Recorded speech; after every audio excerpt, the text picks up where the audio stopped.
Good morning, class 4 students. Open your computer books. Chapter number 2 reading is going on. So just take out page number 19. Now we will start the next one. Show desktop button. Windows 7 provides a new feature called Arrow Peek. Windows 7 provides new feature that is known as the Arrow Peek, with the help of which you can instantly minimize your entire screen to view the desktop. Means it is having the feature, it is having a quality that you can instantly minimize in a short way just your entire screen what is opening here, and just directly you can see the desktop. How? Place your mouse pointer on the show desktop button on the right corner of the taskbar. On the right side of the taskbar there is show desktop button. Just click on it. All the open windows become transparent, and the windows that you are opening, that all become transparent, and you can instantly see the desktop, and immediately you can see the desktop. Then click on the show desktop button to view the desktop. Then again you have to click the show desktop button so that you can view the desktop, and each window minimizes in the taskbar, and in this way each window should be minimized in the taskbar. If you want to see the windows again and again, if you want to see the window, click again on the show desktop button. Then you have to again click on the show desktop button. Now turn the page. Clock.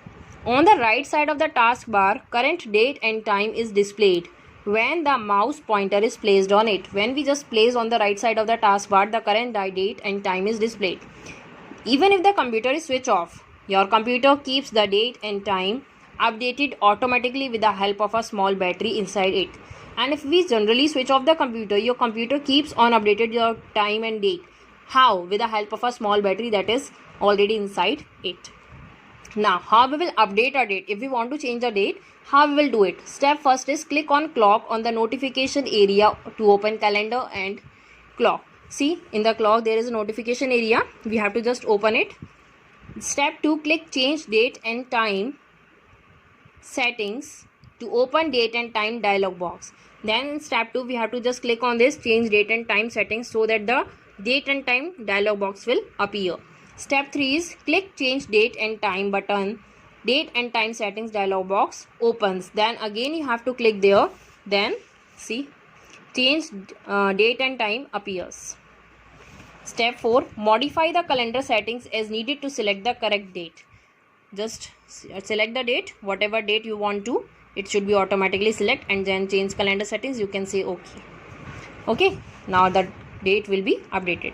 Now how will we update time? To update time, step first is from date and time settings dialog box, clicks on hours, minutes or seconds to change. It is having hours, minutes and dates, seconds also. See, hours, minutes and seconds. Step 2 is use up and down buttons to change their values.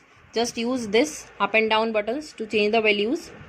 With the change in the time in digital clock, analog clock is automatically updated. Then the analog clock is automatically updated. Step 3 is close the date and time settings dialog box by clicking on OK button. Just click on OK button to just close it, and the notification area will start showing the updated date and time. And just what happened, just updated time will be shown in this area, notification area. Now changing desktop background. How we will change the desktop background? You can change the background of your desktop according to your choice. Some wallpapers are inbuilt in Windows 7, means some wallpapers are already exist in the Windows 7, and you can download same or some from the internet. Some, if you want to create any new desktop wallpaper, you can also download from the internet. So step first is right click on the desktop. A pop-up menu opens. When you just click on the right side, pop-up menu will opens. You have to choose the personalize option. Step 2 is in the window that opens, click on desktop background. See, this type of window is open. Just open desktop background. Desktop background window will appear. It appears. And then step 3, click on the down arrow of the picture location option. See, down arrow of the picture location option, and a drop-up menu will appear. Now in step 4, choose the background gallery you want to use. Which type of gallery you want to use. You can also click on browse button. You can also click, see, this is the browse button, and then use a browse dialog box to select a saved file. And if file you have already saved it, then you can also select that file from the saved file. Windows 7 displays all the backgrounds images of the selected gallery, and then Windows 7 helps to show all the selected images on the gallery. Then in step 5, click on clear all, as by default all the background are selected. Then if you click clear all, by default all the backgrounds should be selected automatically. And in step 6, click on the image you want to use, and then so many images should be appears on this.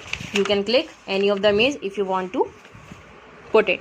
Step 7 is click on the down arrow of picture position and then click the positioning you want. See, picture position, down arrow, then you have to just click the positioning you want, which positioning you want. Then step 8, click on save changes. You have to just click on the save changes you have made. And then step 9, click on close button. At this, just close it from here. The picture you select appears as the desktop background, and the picture here that you already selected, that appears on the desktop background. Okay, read this again.